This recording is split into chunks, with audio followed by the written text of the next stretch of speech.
ਸੋ ਅੱਜ ਦਾ ਟੌਪਿਕ ਹੈ ਗ੍ਰਾਮੈਟੀਕਲ ਰੇਂਜ ਐਂਡ ਐਕੂਰੇਸੀ, ਜਿਹਦੇ ਵਿੱਚ ਉਹ ਦੇਖਦੇ ਨੇ ਕਿ how you use wide range of structure flexibly, naturally and error free. The first part of this criteria falls under phrasal verb. Phrasal verb ਕੀ ਹੁੰਦਾ ਆ? ਇਹਦੇ ਵਿੱਚ ਇੱਕ verb ਹੁੰਦਾ ਆ ਪਲੱਸ preposition ਹੁੰਦਾ ਆ ਜਾਂ ਇੱਕ ਐਡਵਰਬ ਹੁੰਦਾ ਜਾਂ ਦੋਨੋਂ ਹੀ ਹੁੰਦੇ ਆ। ਸੋ ਫਰੇਜ਼ਲ ਵਰਬ ਦਾ ਲਾਈਕ ਬਿਗੇਸਟ ਸਿਗਨਲ ਇੰਡੀਕੇਟਰ ਕੀ ਆ ਕਿ ਤੁਸੀਂ ਕਿੰਨੀ ਤੁਹਾਡੀ ਪ੍ਰੋਫੀਸ਼ੀਐਂਸੀ ਆ ਸਪੋਕਨ ਇੰਗਲਿਸ਼ ਵਿੱਚ। ਜਿਹੜੇ ਨੇਟਿਵ ਸਪੀਕਰ ਹੁੰਦੇ ਨੇ ਇਹਨੂੰ ਹਰ ਜਗ੍ਹਾ ਵਰਤਦੇ ਰਹਿੰਦੇ ਨੇ, ਬਟ ਜਿਹੜਾ ਹੁੰਦਾ ਆ ਸੈਕਿੰਡ ਲੈਂਗੁਏਜ ਸਪੀਕਰ ਉਹ ਇਹਨੂੰ ਅਵੋਇਡ ਕਰਦਾ ਆ, ਕਿਉਂਕਿ ਉਹ ਸੋਚਦਾ ਕਿ ਮੇਰੇ ਕੋਲ ਕੋਈ ਅਲਟਰਨੇਟਿਵ ਵਰਡਸ ਹੋਣ ਤਾਂ ਕਿ ਮੈਂ ਇਹਨੂੰ ਅਵੋਇਡ ਕਰ ਸਕਾਂ। ਫੋਰ ਐਗਜ਼ਾਮਪਲ ਤੁਹਾਨੂੰ ਐਗਜ਼ਾਮੀਨਰ ਪੁੱਛਦਾ ਆ how much would you need to pay for a meal at a top restaurant in your city.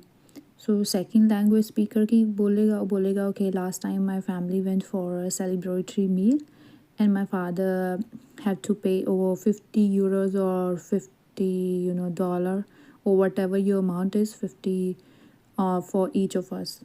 ਤੇ ਜਿਹੜਾ ਨੇਟਿਵ ਸਪੀਕਰ ਹੋਏਗਾ ਉਹ ਥੋੜ੍ਹਾ ਹਟ ਕੇ ਬੋਲੇਗਾ। ਉਹ ਬੋਲੇਗਾ ਕਿ last time my family went for a celebratory meal and my father had to fork out over 50 euros for each of us. ਸੋ ਇੱਥੇ fork out ਉਹਨੇ ਵਰਤਿਆ ਆ। fork out ਮੀਨਸ ਕਿ ਤੁਸੀਂ ਹੈਵੀ ਅਮਾਊਂਟ ਪੇ ਕਰਦੇ ਹੋ ਨਾ ਚਾਹੁੰਦੇ ਹੋਏ ਵੀ।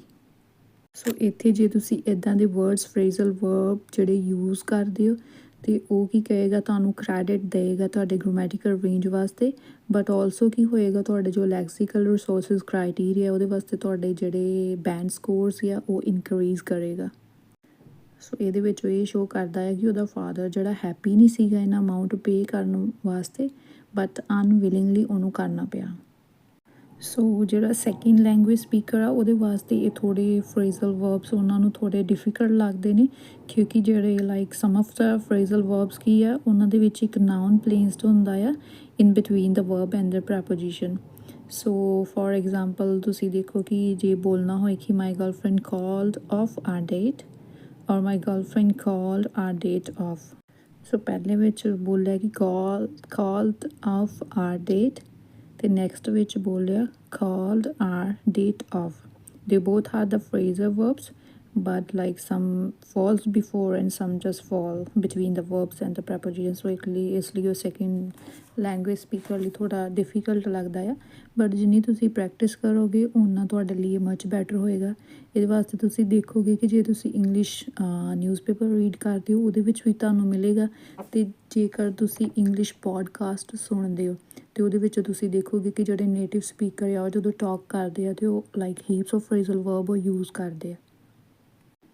ਦੈਨ ਉਹ ਦੇਖਦੇ ਆ ਕਿ ਤੁਸੀਂ ਜਿਹੜਾ ਗ੍ਰਾਮੈਟੀਕਲ ਕੈਟਾਗਰੀ ਦੇ ਅੰਡਰ ਤੁਸੀਂ ਕੋਈ ਸਟੋਰੀ ਨਰੇਟ ਕਰਦੇ ਹੋ ਜਾਂ ਤੁਹਾਨੂੰ ਪਾਰਟ 2 ਦੇ ਕੁਐਸਚਨ ਪੁੱਛਦਾ ਆ, ਅਤੇ ਉਹਦੇ most of the time past ਵਿੱਚ ਵੀ ਹੋ ਸਕਦੇ ਆ ਫਿਊਚਰ ਲਈ ਵੀ ਹੋ ਸਕਦੇ ਆ, ਅਤੇ ਉਹਦੇ ਵਿੱਚ ਉਹ ਦੇਖਦਾ ਕਿ ਤੁਸੀਂ ਕਿਹੜਾ ਟੈਂਸਸ ਜਿਹੜੇ ਆ ਉਹ ਕਿੰਨੇ ਸਹੀ ਵੇ ਨਾਲ ਤੁਸੀਂ ਉਹਦੇ ਸਾਹਮਣੇ ਉਹਨੂੰ ਐਲੈਬੋਰੇਟ ਕਰਦੇ ਹੋ।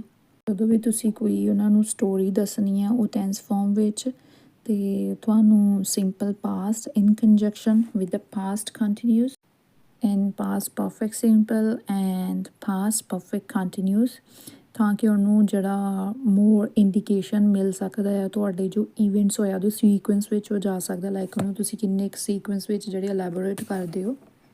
ਸੋ ਇਹਦੇ ਵਾਸਤੇ ਤੁਸੀਂ ਆਪਣੀ ਕੋਈ ਔਨਲਾਈਨ ਰਿਸੋਰਸਿਸ ਦੇਖੋ, ਹੀਪਸ ਆਫ ਔਨਲਾਈਨ ਰਿਸੋਰਸਿਸ ਨੇ ਤੁਹਾਡੇ ਗੁੱਡ ਬੈਂਡ ਸਕੋਰਸ ਲੈਣ ਵਾਸਤੇ। ਸੋ ਫੋਰ ਐਗਜ਼ਾਮਪਲ ਕਾਮਨ ਜਿਹੜਾ ਕਿਊ ਕਾਰਡ ਆ ਉਹ ਪੁੱਛਦੇ ਹੁੰਦੇ ਕਿ describe an important decision you took a long time to make.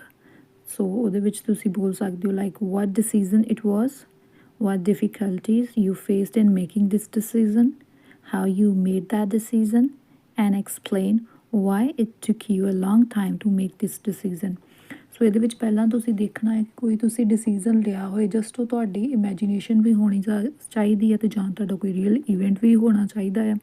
So ਉਹਦੇ ਵਿੱਚ ਪਹਿਲਾਂ ਤੁਸੀਂ ਦੇਖਣਾ ਕਿ ਡਿਸੀਜ਼ਨ ਸੀ ਕਿਹੜਾ, ਫਿਰ ਜੇ ਉਹ ਤੁਹਾਡਾ ਡਿਸੀਜ਼ਨ ਤੁਸੀਂ ਲੈਣਾ ਸੀਗਾ ਅਤੇ ਤੁਹਾਨੂੰ ਕਿਹੜੀਆਂ ਡਿਫੀਕਲਟੀਜ਼ ਫੇਸ ਕਰਨੀਆਂ ਪਈਆਂ ਸੀਗੀਆਂ, ਅਤੇ ਫਿਰ ਆਫਟਰ ਫੇਸਿੰਗ ਦ ਡਿਫੀਕਲਟੀਜ਼ ਤੁਸੀਂ ਉਹ ਡਿਸੀਜ਼ਨ ਕਿੱਦਾਂ ਬਣਾਇਆ ਅਤੇ ਫਿਰ ਤੁਸੀਂ ਉਹਨੂੰ ਰੀਜ਼ਨ ਵੀ ਦੱਸਣਾ ਹੈ ਕਿ ਤੁਹਾਨੂੰ ਇੰਨਾ ਟਾਈਮ ਜਿਹੜਾ ਕਿਉਂ ਲੱਗਿਆ ਸੀਗਾ ਉਹ ਡਿਸੀਜ਼ਨ ਲੈਣ ਲੱਗਿਆ।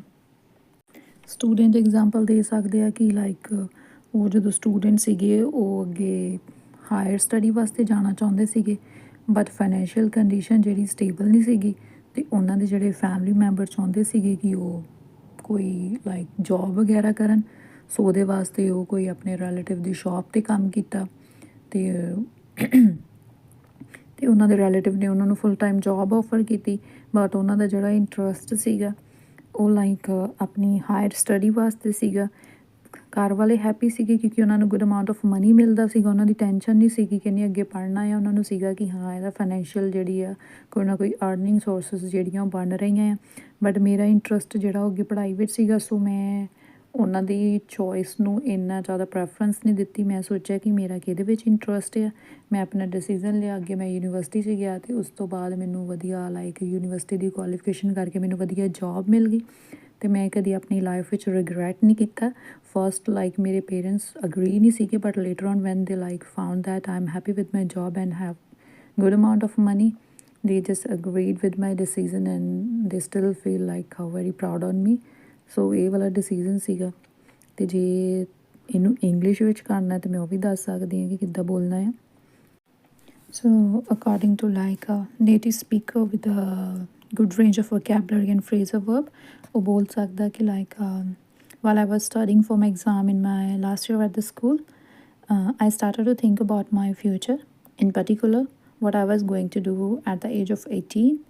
Basically, I had two choices, either get a job or go to university.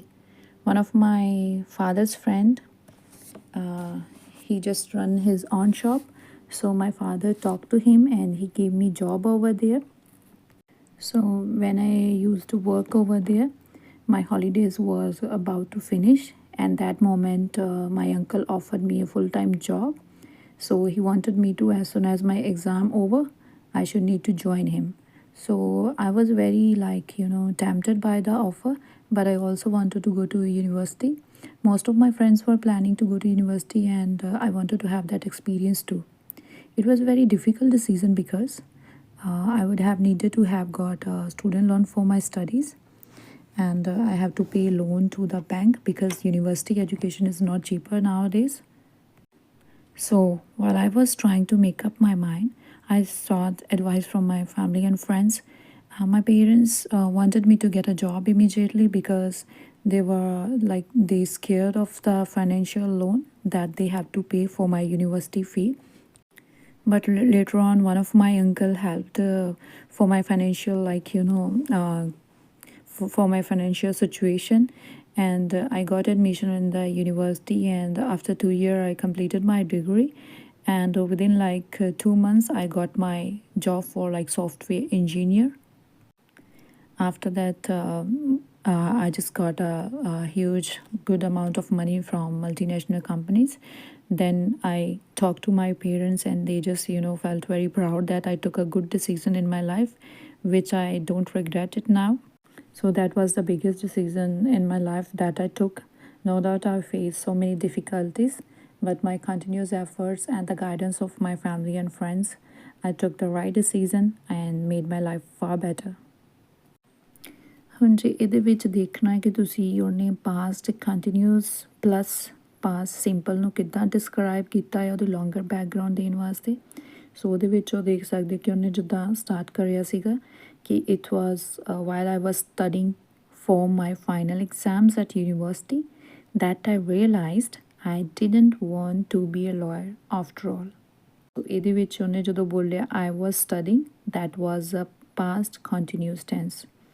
ਸੋ ਉਹਦੇ ਵਿੱਚ ਜਦੋਂ ਉਹਨੇ ਬੋਲਿਆ ਆਈ ਰੀਅਲਾਈਜ਼ਡ ਕਿ ਇਹਦਾ ਪਾਸਟ ਚਲਾ ਗਿਆ, ਸਿੰਪਲ ਪਾਸਟ ਵਿੱਚ ਚਲਾ ਗਿਆ। ਸੋ ਇਸ ਤਰ੍ਹਾਂ ਉਹਨੇ ਆਪਣਾ past continuous plus simple past ਨੂੰ ਡਿਸਕਰਾਈਬ ਕੀਤਾ ਆ ਆਪਣੇ ਈਵੈਂਟਸ ਦੀ ਬੈਕਗਰਾਊਂਡ ਵਾਸਤੇ। Second one past perfect plus past simple ਨੂੰ ਉਹਨੇ ਯੂਜ਼ ਕੀਤਾ ਆ ਕਿ ਕੀ ਹੋਇਆ ਸੀਗਾ ਉਹਦੇ ਐਕਸ਼ਨ ਤੋਂ ਪਹਿਲਾਂ। ਸੋ ਉਹਦੇ ਵਿੱਚ ਉਹਨੇ ਦੱਸਿਆ ਕਿ ਜਦੋਂ I was after I had finish 3 years ਜੋ ਵੀ ਉਹਨੇ ਕੀਤਾ ਸੀਗਾ ਸਕੂਲ ਵਿੱਚ, I told my parents I actually wanted to be a professional musician or wanted to be a software engineer. So ਇਹਦੇ ਵਿੱਚ ਉਹਨੇ ਬੋਲਿਆ ਕਿ I had finished and I actually wanted to be. So ਇਹਦੇ ਵਿੱਚ ਉਹਨੇ past perfect plus past simple ਨੂੰ describe ਕੀਤਾ ਆ. So present perfect continuous plus past simple ਨੂੰ ਆਪਾਂ describe ਕਰਦੇ ਹਾਂ, ਵਰਤਦੇ ਹਾਂ. repeated ਆ ਜਾਂ ਤੁਹਾਡਾ ਕੋਈ habitual action ਆ ਜੋ ਕੀ ਆ place ਕਰਦਾ ਆ which take place over an extended period of time followed by a single action. For example, after I have been running I always take a shower. ਕਿ ਜਦੋਂ ਵੀ ਉਹ ਰਨਿੰਗ ਕਰਦਾ ਆ ਉਹ ਹਮੇਸ਼ਾ ਇੱਕ ਆ ਕੇ ਸ਼ਾਵਰ ਲੈਂਦਾ ਆ. ਸੈਕਿੰਡ ਐਗਜ਼ਾਮਪਲ ਦੇ ਸਕਦਾ ਆ ਕਿ I usually chill out and watch TV after I have been studying. ਜਦੋਂ ਵੀ ਉਹ ਸਟੱਡੀ ਕਰ ਲੈਂਦਾ ਆ ਅਤੇ ਉਹ ਕੀ ਚਿਲ ਆਊਟ ਕਰਦਾ ਆ, TV ਵਾਚ ਕਰਦਾ ਆ ਆਫਟਰ ਫਿਨਿਸ਼ਿੰਗ ਸਟੱਡੀ. ਹੁਣ ਜੋ ਵੀ ਤੁਹਾਨੂੰ ਐਗਜ਼ਾਮਪਲ ਦਿੱਤੀਆਂ ਇਹਦੇ ਵਿੱਚ ਉਹਨੇ 3 ਸੀਕੁਐਂਸ ਦਿੱਤੀਆਂ ਉਹਦੇ ਵਿੱਚ ਟੈਂਸ ਚੇਂਜ ਹੋ ਰਹੇ ਨੇ ਬਟ ਉਹਦਾ ਮੀਨਿੰਗ ਨਹੀਂ ਚੇਂਜ ਹੋ ਰਿਹਾ.